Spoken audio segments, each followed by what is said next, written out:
बोलो कार्तिक महात्म की जय। वासुदेव भगवान की जय। ये कार्तिक महात्म का 29वां अध्याय है। ऋषि जी बोले कि यह पीपल शनिवार के दिन ही क्यों पूजा जाता है।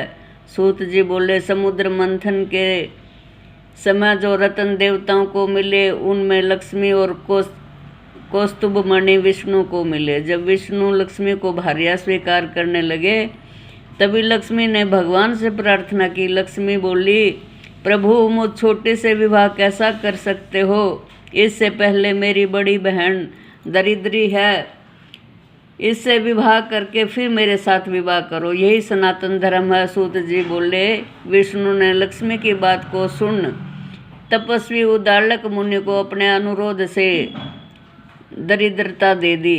उस अलक्ष्मी के श्वेत दांत थे, पतला शरीर, लाल नेत्र और रूखे बाल थे।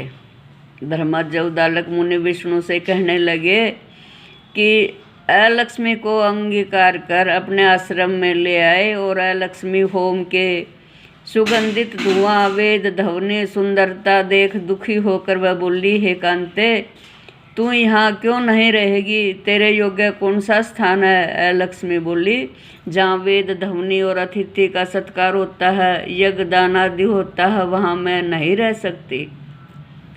जहाँ स्त्री पुरुष प्रेम से रहते हैं, पितर और देवताओं का पूजन होता हो, वहाँ भी मैं नहीं रह सकती।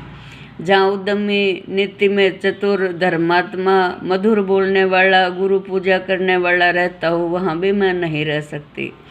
जहाँ दिन रात स्त्री पुरुषों में कलह होता हो, अतिथियों का सत्कार नहीं होता हो, वह स्थान मुझे बहुत प्यारा है। वृद्ध सज्जन और मित्र का अपमान हो, जहाँ कठोर भाषण होता हो, मैं वहाँ नित्य निवास करती हूँ।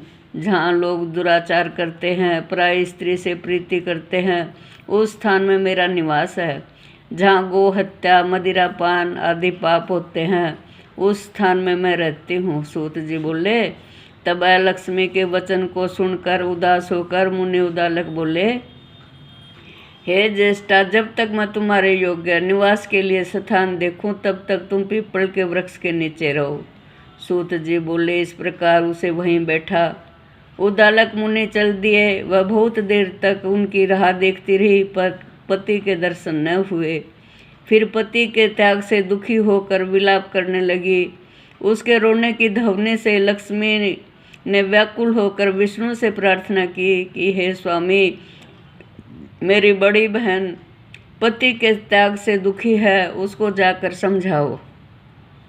सूत जी बोले, तब भगवान लक्ष्मी सहित वहां गए। उस अलक्ष्मी को धीरज बंधाते हुए कहा कि हे दरिद्रा, पीपल के नीचे आश्रय लेकर तू यहाँ सदा रह।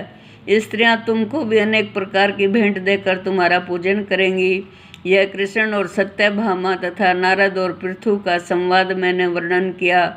इस वचन को सुन ऋषि हंसने लगे और आपस में कुछ नहीं बोले।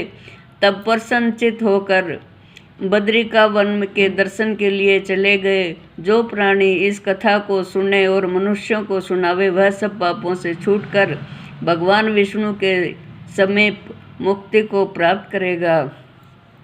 श्रीमन्नारायण नारायण हरि हरि, श्रीमन्नारायण नारायण हरि हरि, श्रीमन्नारायण नारायण हरि हरि, श्रीमन्नारायण नारायण हरि हरि, श्रीमन्नारायण नारायण हरि हरि।